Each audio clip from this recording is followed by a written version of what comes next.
card, otherwise first.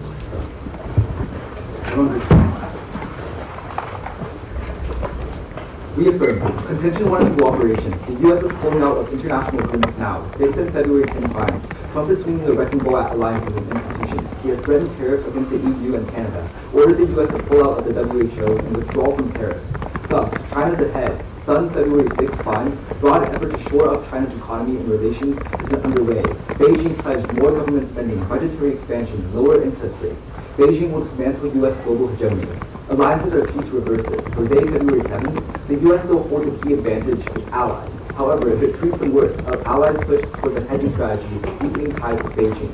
Affirming it increases allied cooperation. Rukabo 20 finds the hardline stance taken by Trump and the U.S. ICC tussle. The U.S. should not expect support of its allies. In the current global system where multilateral cooperation is necessary, the ICC remains an important standard for involved with allies. ICC memberships are specifically key to Germany.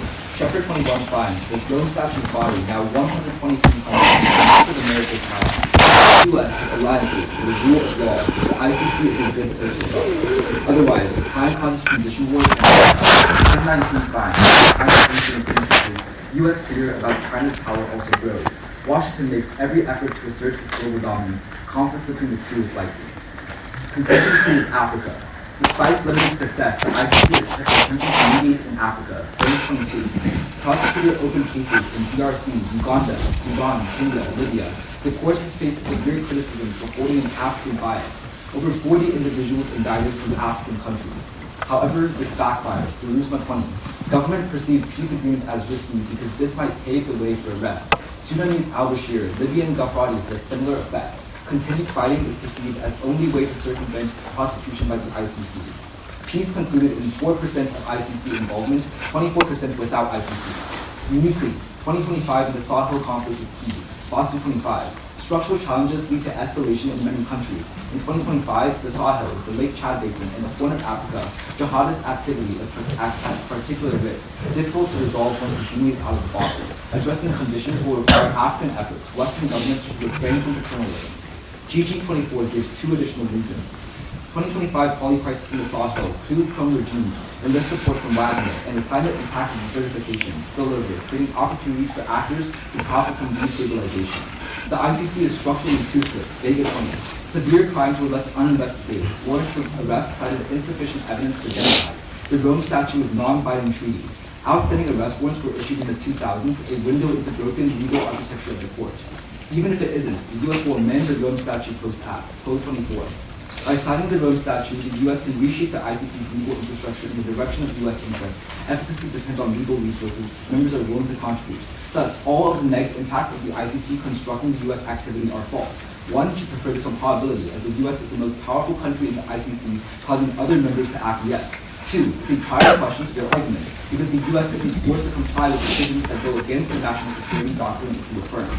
For example, several no-date fines. If the U.S. joined the ICC, it could help select ICC judges and prosecutors, helping practical American interests. That's key. Trump's foreign policy prioritizes non-intervention militarily in Africa, the 2024.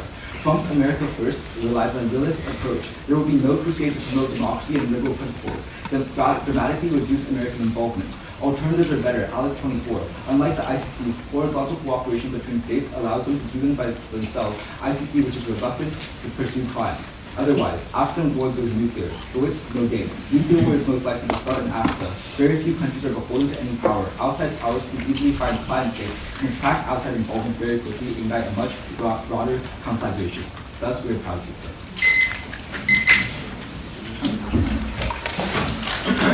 So actually, yeah, can I call for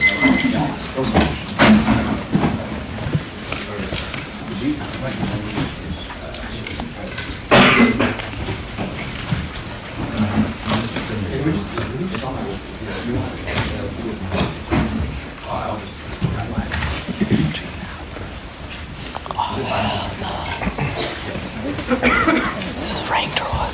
Yeah, it's ranked. What rank are you? Okay, it's 10%. Alright, we'll let you know. 10%. What rank are you? I like gold. A master's. You said you're good. Oh, I just don't know my rank. Yeah, you can send that out. Is it fine? No.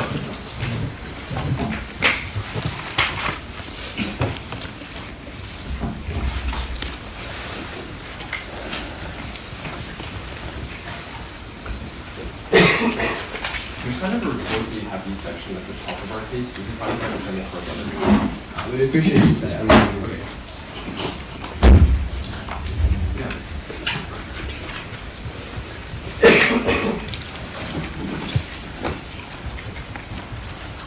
Got it. If I can just, oh, we're just gonna send.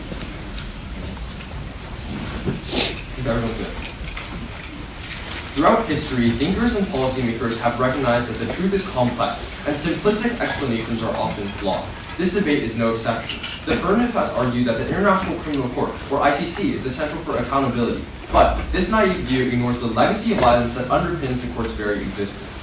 We define the ICC not as a forum for producing justice, but where justice goes to die. Professor Benyera of the University of South Africa observes that within the ICC, economically and militarily powerful nations own the discourse and thus speak on behalf of those who they oppress. It is a forum where the perpetrators of injustice act as the prosecution, judge, and jury in a suit where they are the defendants. Thus, justice becomes politicized, hijacked, and weaponized, leading to worsening atrocities across the globe. Historically, Amnesty International found that despite irrefutable evidence of UK war crimes in Iraq, charges were dropped due to the UK's influence over the court. This sets a dangerous precedent where the most powerful evade justice under the violent illusion of accountability.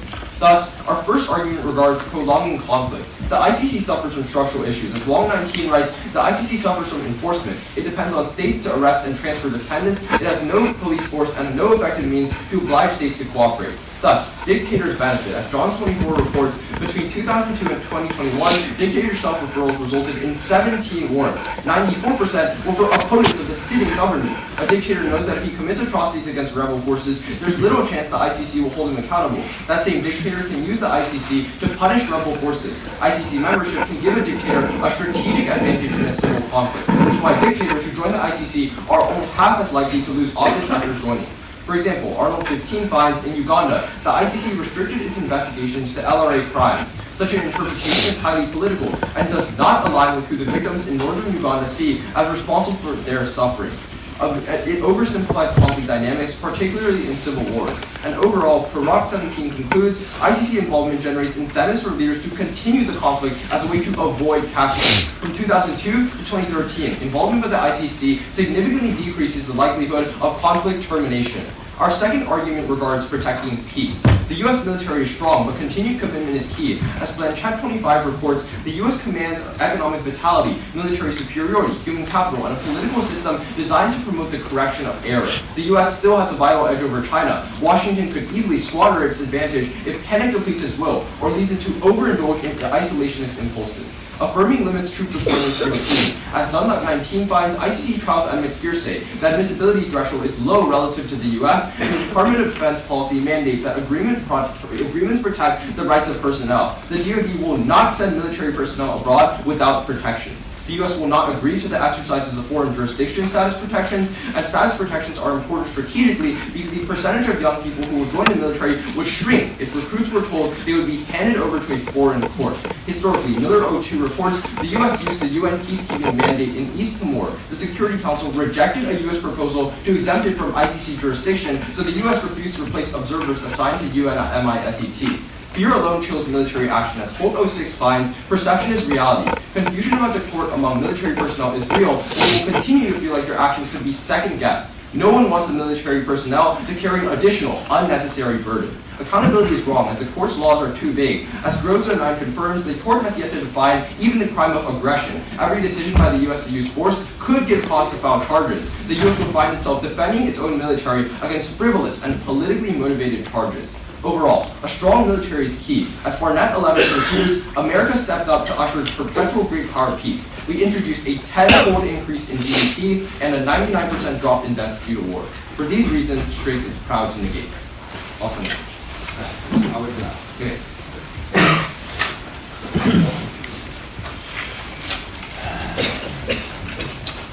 Please, maybe Kevin.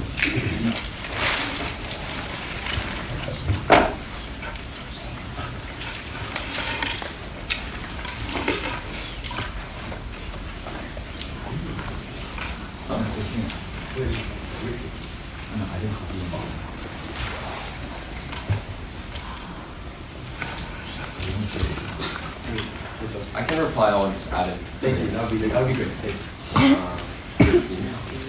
I'll use .navs. I need to change that after the trade though.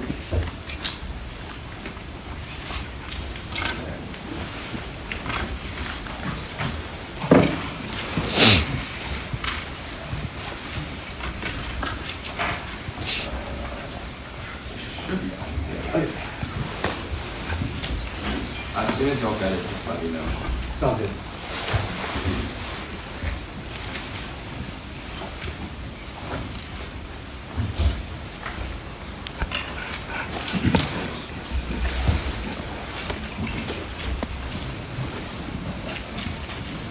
Alright. Sure. Can I get? Okay. Yeah, I'll do it. So let's talk about this argument about the second argument. Your argument is that you reaffirm the ICC prosecutes the US so we can't do effective military action, right?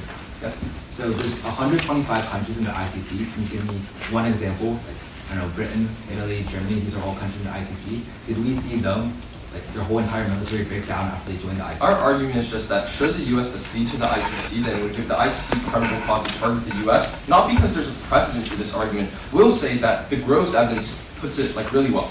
Groves says that the U.S. joining would be seen as a spearhead of the Western order joining the ICC, giving cause for every single country in the global south, or any single country that has qualms with the Western global order to challenge it. Is there a single other example that ever happened to any other Western We would country? say that the ICC has a unique deterrent effect, even if it doesn't file cases. It's been there for 20 years, and you can't give me a single example of We would any say other Western country. it would deter the UK, for example, for doing things to Has the it ever done extent. that? Yeah, The US has been in the UK has been If in you would let me ICC for finish. long. I think you're just kind of spamming me with questions. Our argument is twofold. The first is that the ICC constrains its members from doing things like guarding aid operations, which is why the United States is the world's biggest peacekeeper, the world's biggest aid provider. The second argument is that even if cases are not filed, the perception that America joins the ICC is a target for any country that has a qualm with the Western-led order to challenge America and have a turn effect before cases get to Can you court. give me a single example? Yes, I've told you the Historical UK. example. The UK. Where? Every single peacekeeping operation that most Fine. we spent around a minute 30. I think you've asked me like around 10 questions.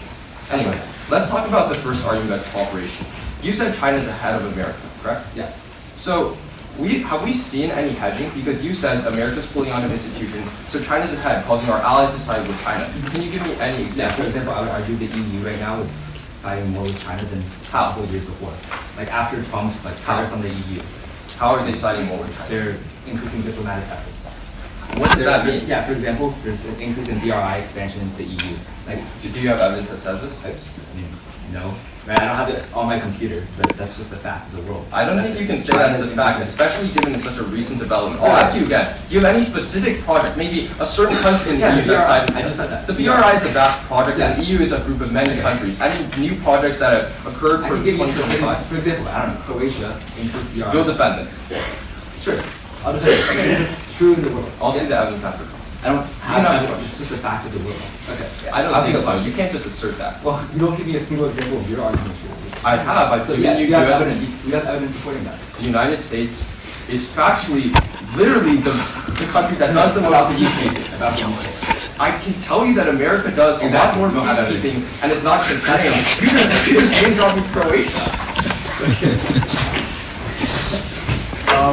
No, I don't need to. Okay. Order of my speech will be very simple. Wait, I want to see the Croatia. We don't have it. Sure. Alright, order of the speech will be very simple. Just down their case, starting with an overview at the top. Let me know when everybody's ready. There's no evidence, by the way.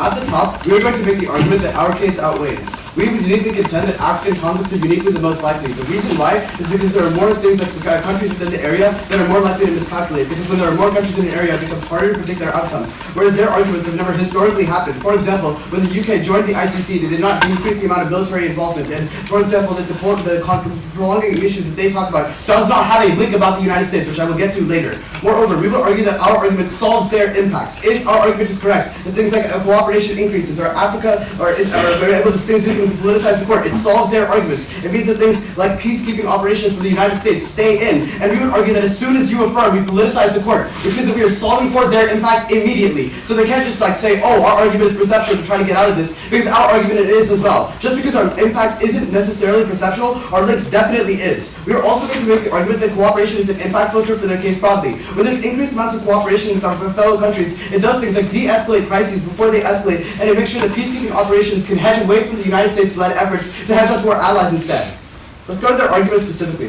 Their first argument is about prolonging issues. The first thing I want you to note is that they have not read any evidence that says the US does anything. They have just read an argument that says the ICC is bad. Amazing. What does that have to do with the topic? Our evidence specifically indicates that when we join the ICC, we make it less powerful by politicizing the court, which means all of their first contention is just uniqueness for our case. This means that our argument fundamentally outweighs. Moreover, we would argue that we would just orient them away from these places that they talk about, like Africa. Think about it very logically. America is the most powerful country that's going to be on the ICC, so it's very likely that they would just do things like politicize it, and we would argue that other countries would just acquiesce because the United States is so powerful, because they have things like economic ties, trade ties, and security ties as well, which is a unique reason why the United States would just make the ICC less powerful. Moreover, we would argue that dictatorships are rising across the world. Think about the places like in Latin America where the dictatorship is going up, or places like in China where the dictatorships are only getting more powerful, which means that their argument has no uniqueness. Moreover, we would argue that this argument is a contradiction with the second contention. If their argument is true that the ICC gets more, or if their argument is true that the ICC only prolongs conflicts and doesn't actually stop any of the threats that they talk about, how are they going to constrict the United States? This argument does not make any sense and is a fundamental contradiction. Again, like really, the most important thing here is they've not read a link. They've not read a piece of evidence that says the U.S. causes the ICC to get worse or better. On the argument about peace. First, we would argue that America First policy definitely thumps their arguments. We would argue that insofar as the United States is pulling out of the multinational agreements, it means that they have no uniqueness. Their evidence specifically concedes that their hegemony is rapidly declining right now, and America is only slightly ahead, which is why our evidence, which is predicted, specifically says that in the future, China is likely to get ahead of the United States. Even if they're admitting that right now the US is ahead, it won't stay that way in the future. Second, we would argue that members would simply acquiesce and make sure that they wouldn't prosecute the United States. The US can do things like amend the Rome Statute, amend current international agreements to make sure that the United States has such a big incentive as Trump has campaigned on things like being anti-China. It would make no sense for him to just do a 180 on his foreign policy and then just like pull all of his troops out. The DoD quote that they talk about does not respond. It's a nice piece of rhetoric, but allows the actual warranting done in the debate. Third, we would argue that only, like they talk about recruitment, no, we would argue that only the big guys get prosecuted, think people like commander-in-chiefs, not average people. There's no historical precedent in this argument, especially because the ICC has only done like 20 convictions, or 10 convictions in 20 years, which again, proves our argument to be false. Fourth, we would argue that laws are not interpreted vaguely. Yes, the laws themselves may be vague, as is the US Constitution, but the way they get interpreted by the courts uniquely isn't vague, because there's things like precedent that exist, which definitely thumps their arguments. Five, we would argue that there's no frivolous lawsuits that they talk about. Who is suing them? Or no country is going to list all of their economy, all of their security to try to go and sue the United States, which means there's no enforcement from the ICC. Moreover, there's no empirics in this argument. When the UK, France, and all these other countries joined, they didn't decrease their military. Why is the US uniquely key when, according to their argument, there should be so many different people reducing their military? It doesn't make sense. Alright, look at that.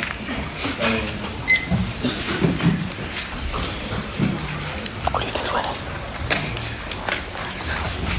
What do you think? What about high school? What? High school? Yeah, let's go. What about you? Let's go. It's a really small school, Poolsville. You probably never heard of us. What school do you go to? National debate. Oh, what team? National debate. No, like IBM, like what? Oh, Ricky. Oh.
Okay. If you have anything stuck up, please send it. Alright. It'll start on the neg and then move it. Everyone ready? Sounds good. At the top of our case, they say that African colonists are the most likely because there are a lot of countries nearby. That's not a warrant, nor a reason why their scenarios are more likely. We also made arguments as to why militaries and all the other things make it likely as well. Secondly, they say that empirically the UK did not pull out military bases, but we made arguments about why military prosecution against the US is more likely than the UK. Additionally, they say that cooperation is an impact filter with absolutely no warranty. You should heavily hold the line on this argument. How does cooperation solve our impacts, such as dictatorships, when the US, which they have not responded to, supports dictatorships? On our argument about long conflict specifically, they say that there is no linked evidence, but our argument is number one, that the US will provide military intelligence to back up dictatorships, but secondly, they have conceded that when the US supports the ICC, it legitimizes the dictatorship and authoritarian countries that the ICC supports as well. Secondly, they say that other countries would acquiesce to the US and it would make them more powerful. However, that is bad, because Paris 25 finds that Trump has a new expansionist foreign policy, which is an invitation for conflict. He's rapidly expanding against China and Russia, which guarantees conflict now. It is better to restrain the US. Additionally, they say that dictatorships are increasing now. But first off, this is an unpardoned argument. You should heavily hold the line with these unwarranted claims. But even if that is true, when the US legitimizes the ICC, that'll make dictatorships so much worse.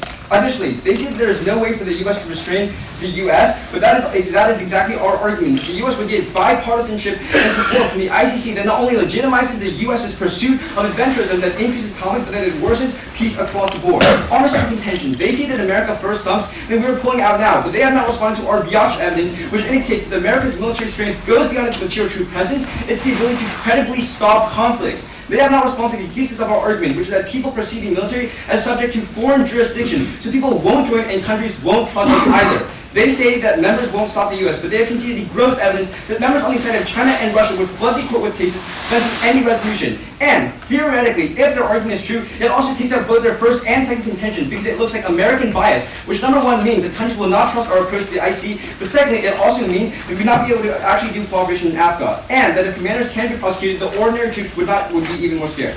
On their case. On allied cooperation, first, there is no head flash out. We acquiesce. As Astrid 21 writes, a growing chorus of voices are advocating restraint and have found a receptive audience. National security advisors wrote, quote, the US must see the limits of American power. The sentiment is embraced at the highest level of government. Secondly, transmission is peaceful. As Lynch 21 writes, China and the US appreciate a path of modulated competition with elements of confrontation and collaboration underpinning the search for mutually acceptable strategic outcomes. But third, the ICC won't help America's case. As Professor Goldman from Harvard Law explains, that Trump would undermine or ignore ICC rulings just as his administration has disregarded the other global agreements. US participation would thus set a precedent for other countries to dismiss the ICC's authority and that the US is above the law.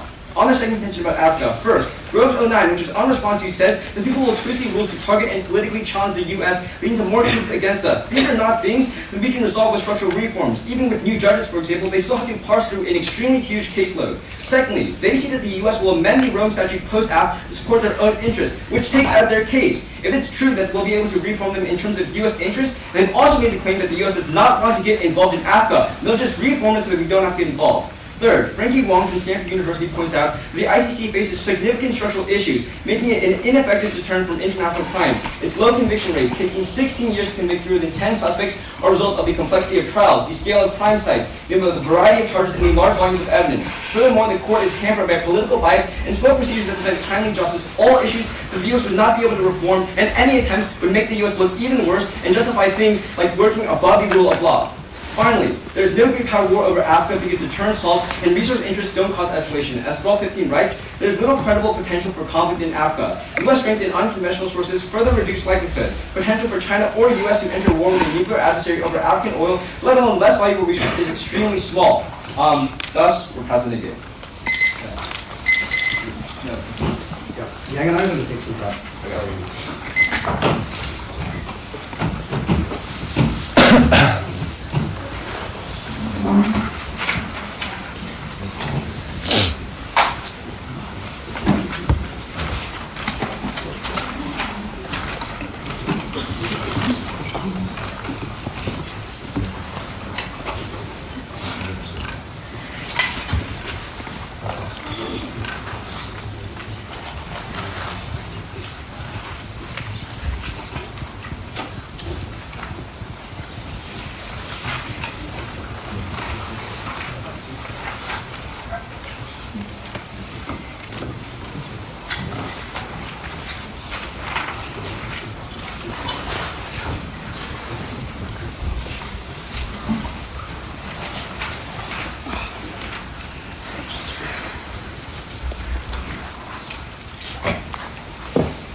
That was 117, which means you have 1 minute and 43.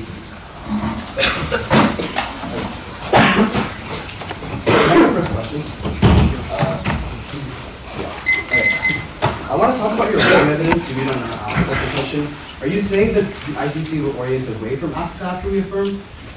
No, the Wong evidence just makes claims on why the ICC is ineffective. That's all. Okay, yeah. Okay, so I heard you say in your speech like the ICC will orient away from Africa because that's Trump's interest. Can you clarify that argument? Wait, I never said that. You said like we read evidence that like Trump doesn't want to be in Africa. We read evidence that he politicizes the courts, so they turn away from Africa.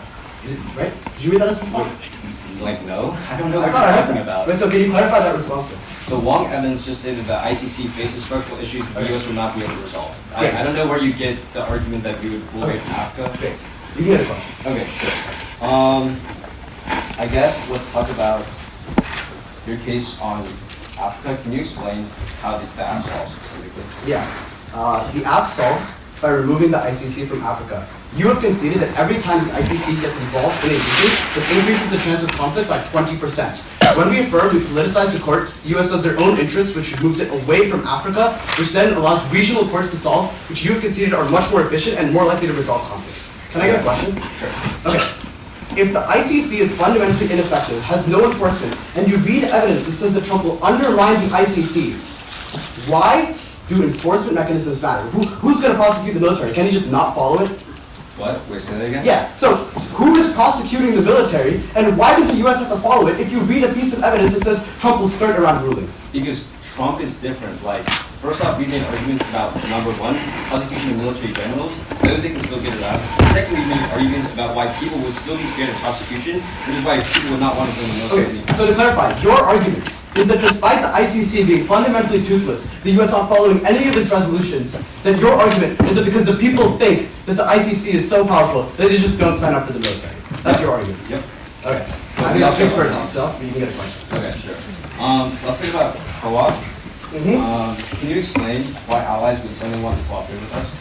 We would argue that allies do want to cooperate with us right now, but the United States doesn't because of things like Trump turning in inward. Okay, we contend so how that does the AF solve make Trump turn outward? The AF gives the U.S. a form of things like being able to engage with the ICC, and in fact, the warrants that you read for why the ICC can be harmful to the United States, like for example, preventing their military, is an incentive for Trump to try to cooperate with these types of countries, because obviously he doesn't want to get prosecuted. Very logical argument that has been substantiated by evidence. Sure. Can I get a question? Yeah. I want to talk about your argument about prolonging issues. If we win, that ICC involvement goes down in the affirmative, and you say that the ICC prolongs conflict, if we win that the affirming decreases ICC involvement, do we win that that decreases conflict? No. Why? We made arguments in rebuttal as to why that claim is false. We've also contested. If we prove that the ICC involvement goes down, does that decrease conflict? Wait, sorry, say that again? If we prove that ICC involvement goes down in the app, does that decrease conflict? Well, we contest that there's no impact. Okay, we have 142 seconds.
That was 1 minute, so we have 42. Okay. So on our case, and then I'll do a little bit of comparison, and then my sense. Everybody good?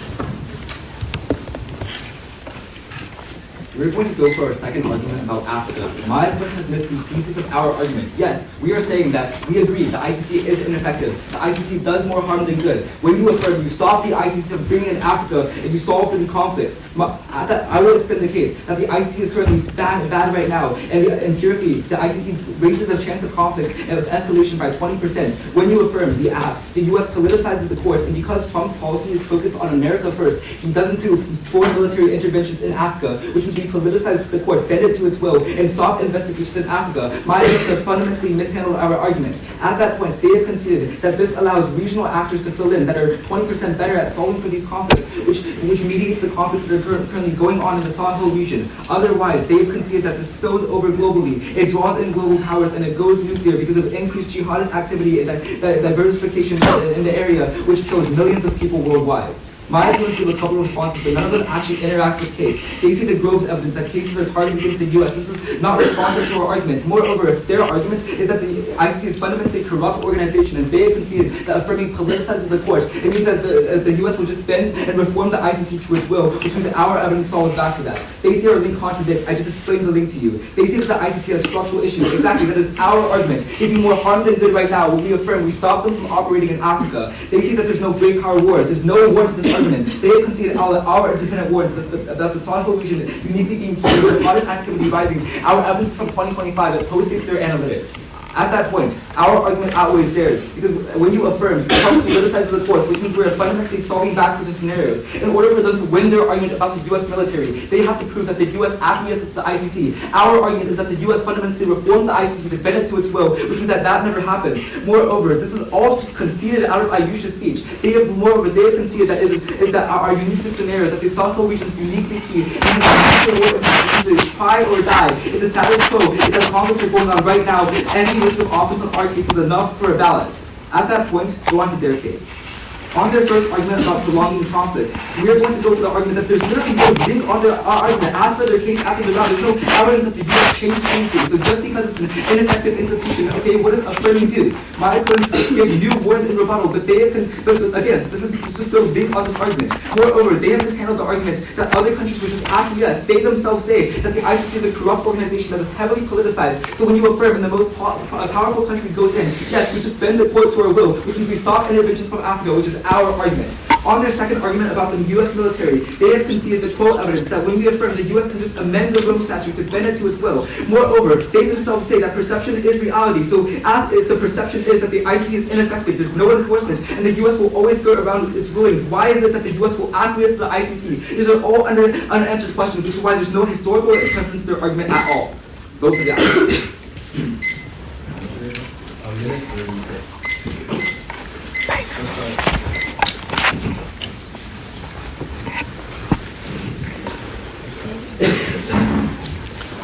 What's your name? Conch. What team are you? What team are you? Smallsville, it's Smallsville.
Can I see the evidence really quickly that from 2025 allegedly that we're all gonna die?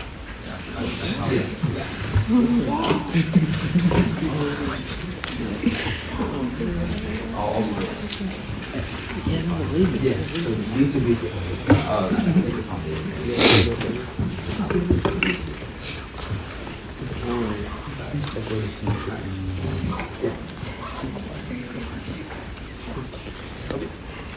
Wait, so this is an extinction? No. Okay. It'll start. So it'll start first on their case, and then it'll move to ours. Is everybody ready?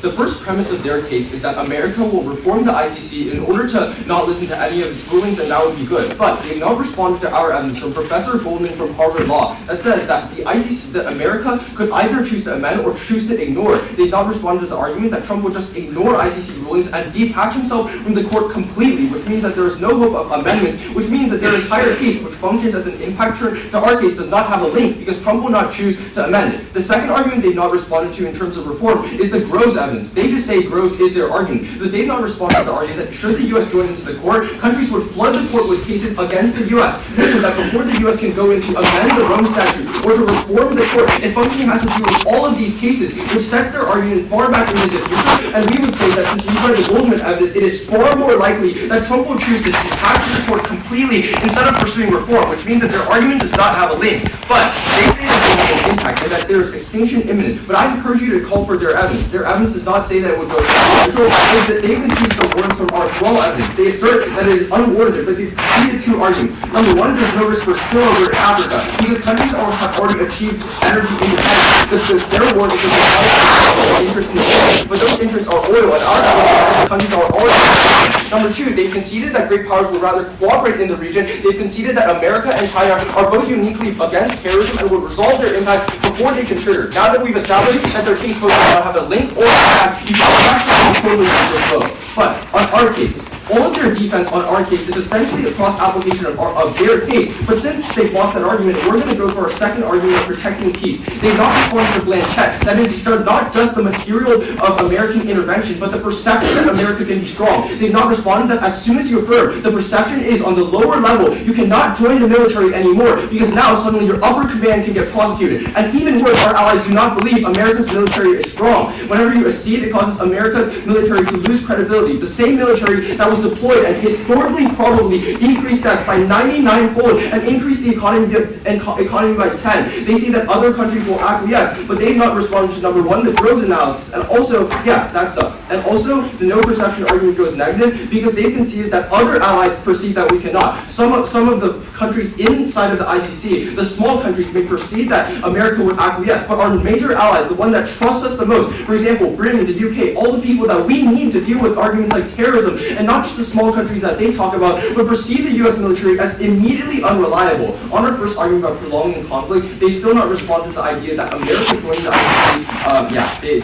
there's just not really any offense here, and the C2 on protecting peace was virtually conceded. They just said that perception means the U.S. won't acquiesce. We've established there's no risk of perception. They say that we could amend the statute, but they've conceded that amending the statute forces us to deal with a flood of cases first, which means that even if we believe our arguments occur first, and means that we cannot cooperate with the allies we need to solve terrorism. Their argument, flat out, just because it's an impact term, doesn't mean you can concede, link, and impact defense.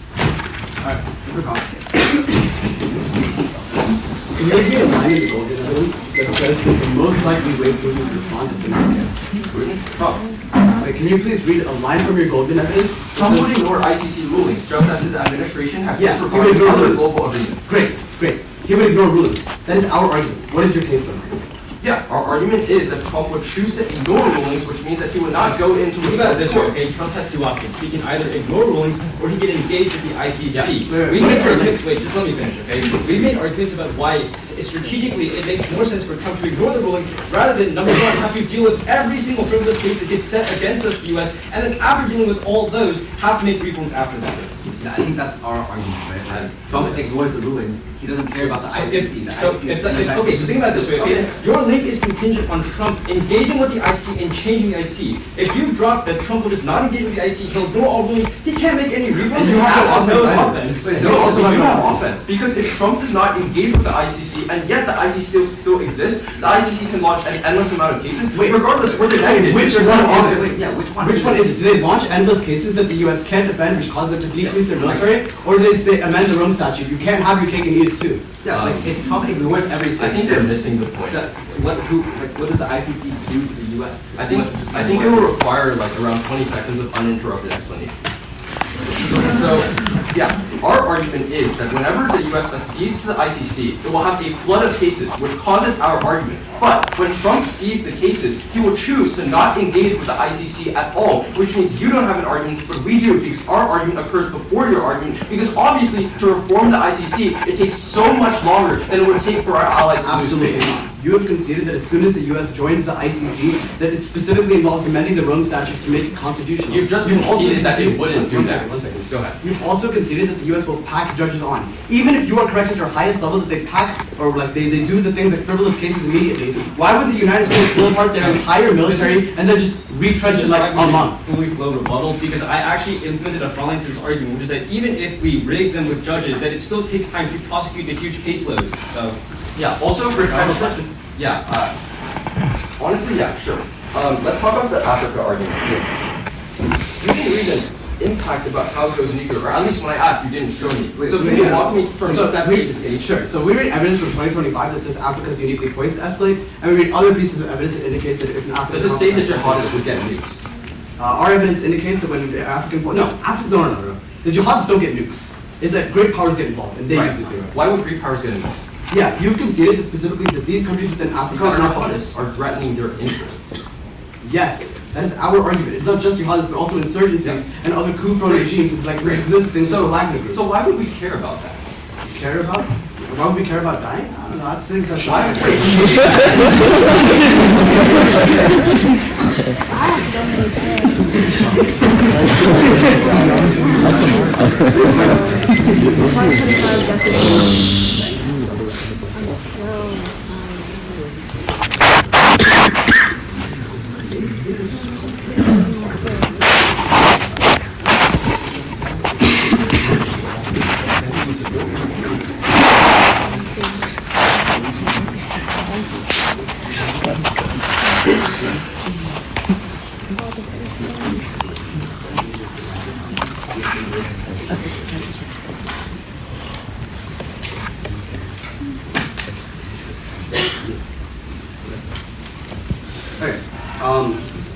All the business about the implementation of the app, so it's getting amended, all that stuff, and then Africa piece. Everybody good? Wait, sorry, can you repeat the first? Yeah. So wherever you have all like the stuff about like they choose to ignore the rulings instead of amending it, let's start with that. And I'll start with you. And then what was second and third? Africa, their case. Yeah. Everybody good? You should hold the line in first constructive when the first sentence they said is that the U.S. will just politicize the courts. This is our argument. Moreover, if they are correct that the U.S. will ignore rulings, what is their link? If insofar as the U.S. just ignores the rulings, they don't take out their military. They say it takes time. Absolutely not. As soon as the U.S. would join the ICC, our evidence indicates that they can amend it immediately. Moreover, even if they are correct, how does this link to their impact? If their argument is correct, then maybe for like a month that they get hit with frivolous suits, it doesn't link to the impact that they talk about. Or if it does, it's like for 1 month and our allies just get reassured anyway. Think about this super logically. They read a case argument that says U.S. politicizes the ICC, and that is our link. Don't let them try to change it their own arguments. They also talk about the gross evidence. The gross evidence is the status quo ICC, where they do have things like frivolous charges. But you have conceded that specifically when the U.S. joins, that it gives them a vested incentive to try to change the ICC. Why, you might ask? Their case, their whole argument is about how it would hurt U.S. military interests. It's the #1 incentive for the United States, which is a unique reason why as soon as they join the ICC, they would rather just like amend the Rome Statute. But I would also argue they can ignore their rulings and amend the Rome Statute at the same time. It is not mutually exclusive. Moreover, this is a new extrapolation that is made in second summary, so I should get new responses. That would go to Africa. Our argument is simple. Right now, the ICC is trying to mediate in Africa. They're failing. It increases the chance of conflict by 20%, which is why 2025 is specifically key due to things like rising jihadist movements in the Sahel, things like coup regimes enlisting the Wagner. When we affirm that the affirmative politicizes the court, the U.S. packs judges and amends the Rome Statute, which then causes the United States to pivot away from Africa because it's in Trump's interest of America first, and that is good because it allows African courts to fill in, which are more effective, which solves the impact. Their impact defense is that it's not existential. Number one, our evidence indicates that 2025 is specifically key, and that it draws in external actors because they're not beholden to anybody or warrant that is conceded. But B, even if they're correct that it is not existential, they haven't read an existential impact either, which means this argument does not matter, and we would argue that conventional war is still bad. Here's why you signed your ballot for the act, though. They've conceded that if our argument is true, we solve bad for their case because the U.S. just amends the Rome Statute, and we don't need to worry about the things that they talk about, which happens immediately post that. 18 seconds, I think.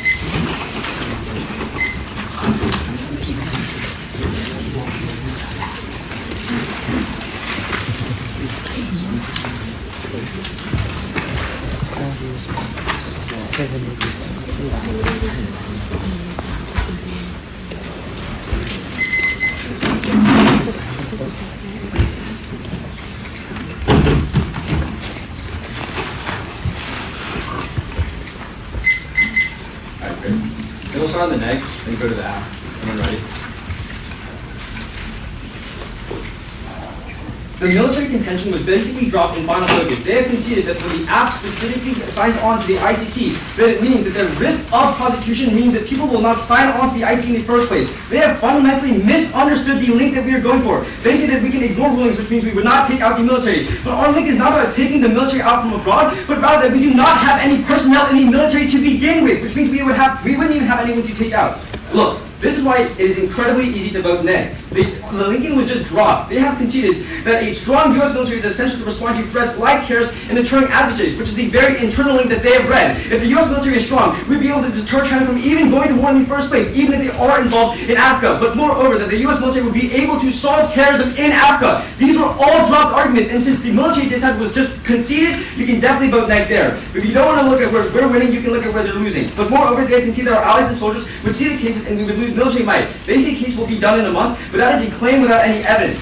On America specifically. First off, if you believe our argument solves theirs and comes first, you're voting for the negative. But secondly, and more importantly, they've gone for an impact without a warrant. Their evidence is about jihadist spreading American interests about things like energy, but they have now responded to two warrants from our thrall evidence. First, that America and other great powers are energy independent, so they would not even intervene in Africa to begin with. The premise of the argument is wrong. Secondly, if they did choose to intervene, they would choose peaceful negotiations to mutually stop terrorism, which means that the affirmative has no impact.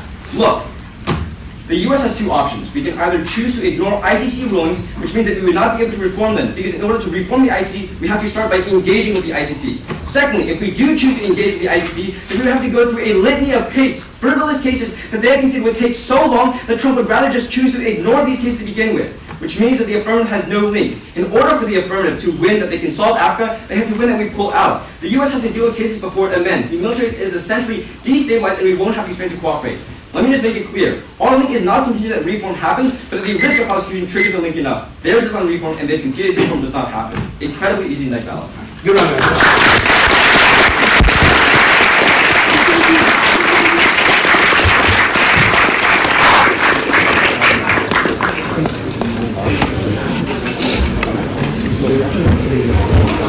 Alright, so, great round, guys. Congratulations on making it to the semifinals. Yeah, semifinals. Ultimately, it was a 2-1 decision for the pro. I squirreled, so I'll go first. I definitely struggled with figuring out how to think about this round. I don't think there was enough in the back half speeches about. There was a lot on these like central questions of the United States' ability to operate in the Arab world, and then the second question of what they'll do based on their intentions. I think, and on both of those questions, I end up voting or siding with the neg on this. A few reasons. First, I think if I'm just looking at this abstract intention from flow, which is like ultimately where a lot of the flow ends up. To me, there's an internal contradiction between the United States wants to engage with the ICC in order to prevent conflict or intervention in Africa, and also, if they don't do that, the United States is going to intervene in Africa and cause great power conflict.